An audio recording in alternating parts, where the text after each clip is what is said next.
देश के महनीय अभूतपूर्व राष्ट्रपति एपीजे अब्दुल कलाम जिंदगी की लड़ाई हार गए थे, एनडीए में सेलेक्ट नहीं हुए, केवल देहरादून तक जाने के पैसे थे, लौटने के पैसे नहीं थे। आप में से कितने लोग ऋषिकेश गए, हाथ उठा के बताइए। बहुत लोग गए हैं। अब की बार दोबारा जाओ या नए लोग जाओ तो देखना, वहां शिवानंद आश्रम है।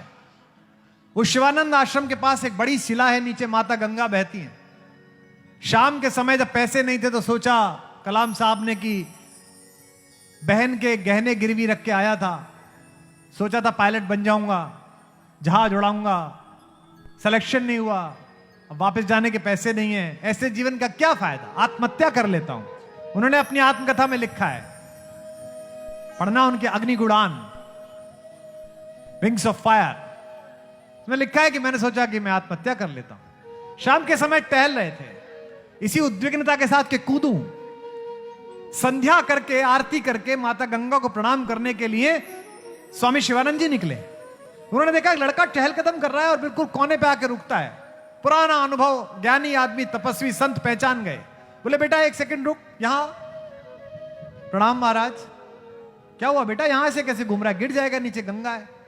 आंख में आंसू आ गए। स्वामी जी ने कंधे पे हाथ रखा। बेटा क्या बात हो गई, कहां से आए हो? महाराज केरल से आया हूं। स्वामी जी ने मुस्कुराकर कहा, फिर अंदर चल, तू तो मेरे आद्य शंकराचार्य के गांव से आया है, अंदर चल, ये सनातन धर्म है, ये भारत है। कलाम साहब अंदर आ गए, भोजन कराया, सारा पूछा, जाने के पैसे नहीं है, आत्महत्या करना चाहता था। स्वामी जी ने कहा उदास मत हो, जाने का किराया मैं दे देता हूं, जा दोबारा मेहनत कर, तैयारी कर, कुछ और कर। सुबह जब जाने लगे तो प्रणाम करते हुए स्वामी जी से बोले कि आप तो ज्ञानी हैं, आप तो साधु हैं, आप तो संत हैं, एक सवाल पूछ लूं? इस एक सवाल ने भारत को वो हस्ती दी जिसके कारण आकाश में हिंदुस्तान की बादशाह दुनिया के किसी भी बड़े मुल्क से ज्यादा है।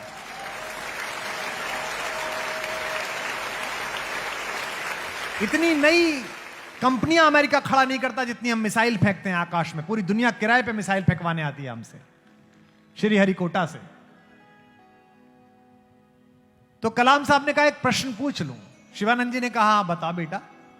कलाम साहब ने कहा कि आप तो सब कुछ देख रहे हो, मेरा सिलेक्शन क्यों नहीं हुआ? भगवान ने मुझे इतना खराब क्यों समझा कि मुझे एक नौकरी नहीं दी? जो उन्होंने उत्तर दिया उस पर हम कलाम साहब को स्मरण करेंगे। शिवानंद जी ने कहा नहीं नहीं, तू असफल नहीं हुआ है। भगवान ने तुझे नौकरी इसलिए नहीं दी क्योंकि भगवान ने तुझे इससे भी बड़े किसी काम के लिए सुरक्षित रखा है।